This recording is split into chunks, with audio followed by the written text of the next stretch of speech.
Hello, I'm going to go meet with Fullerton Department drone person in charge, Tony Rios, Lieutenant Tony Rios, at Fullerton Police Department. I'm hopefully going to film as much as I can and ask as many good questions as I can so I can share it with everybody.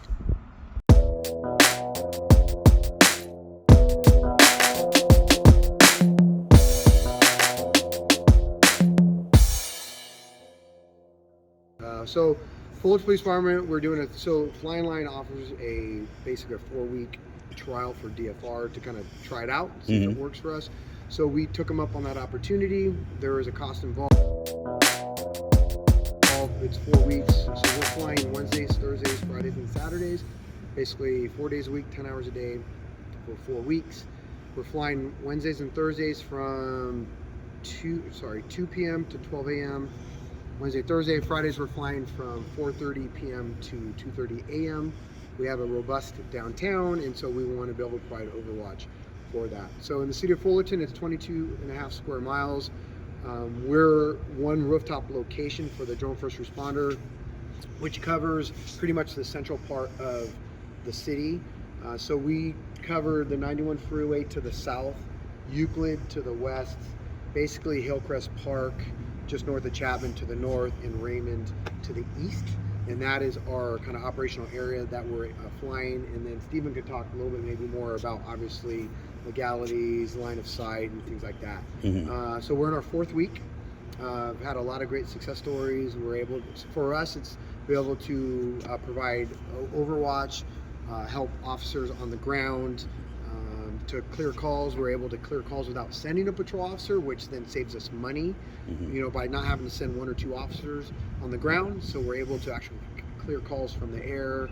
Real big thing for us is officer safety, provide situational awareness. And I'll show you later, we had a situation where we got reports of people fighting. Well, one of them had a gun.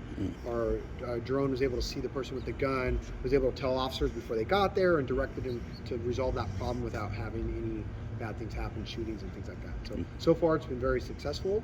But like any government agency, it's all about money, trying to find the proper funding and resources and things like that. But so far, Flying Line has been awesome to work with, and so that's where we're at. Awesome.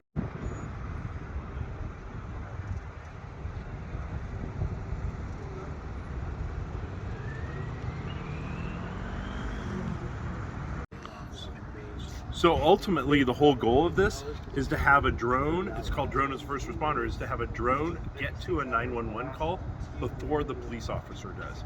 So a 911 call comes in, somebody takes down your information, and then it goes to dispatch. That takes 2 to 3 minutes. During that time, we get the drone there, so everybody, dispatch, the dispatcher, the patrol officers, any command staff, they can actually see what's happening, and you'll see the police officer can call out what's happening before a police officer gets there. Whether somebody's running, or whether something's jumping fences, or somebody's looking really casual and shouldn't be, that drone's gonna see them. Yeah, I'm Sam. I'm one of the RPICs at Flying Lion, and basically the job is maintain this drone. There's a lot of battery charging, making sure everything's functioning right, making sure you're ready to go, and watching the airspace. That's the biggest thing. Because once the drone's in the air, it's pretty much ASO's control. So we're just monitoring, making sure everything looks good. And then of course landing, battery swapping, and all that. So following a car in the police chase or anything like that. A lot of times in traffic stops, the drone will come in, get low, and look through the front window. And we can see if anyone else is in the car, and that allows officers to keep a safe distance. So if you haven't seen the M300, this is the M300, DJI's M300 drone. There's a new one that just came out called the 350. When you start up a drone, you have your compass calibrated, you have to calibrate all the GPS. This has a hot swap. So you can change out batteries and maintain all those settings. It's ready to go again. So he's about to get on the radio with the pilot, restart a session so it's safe. He's gonna press something on the iPad that says the session's okay to go. We're gonna step away from it. And if they want to start again, they can go back out to another call. So all of that was, what, 20 seconds? Yeah, 30 seconds? That was amazing. It's pretty cool. So he's ready to go and taking back out, back to the call. Look at that. So fully autonomous. So the pilot clicks on a map and says, go here, and that's what happens. And that's what we're doing. But most importantly, by standing on the rooftop, look around, look at what we see.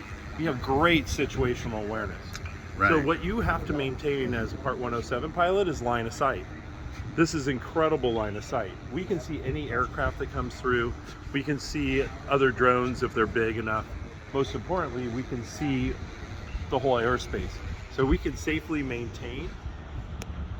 And so we often go to the railroad tracks because that's a safe thoroughfare. And there's a train station there that's a kind of a hot spot. So we're all. So we have it set up so I'll get a notification either on my text message or email. So when it takes off, so I just got a text message. So that was a pretty amazing experience. I really got the whole tour, the building, the launch pad. I'm going to put it all together. Lieutenant Tony Rios was very amazing. Rios, he was very awesome, very helpful, and quite an eventful experience. So I really appreciate the opportunity. We're going to get Lieutenant to come in and help us out, and we also met Stephen from Flying Lions. So I'll be putting it all together and posting some things that I can here shortly.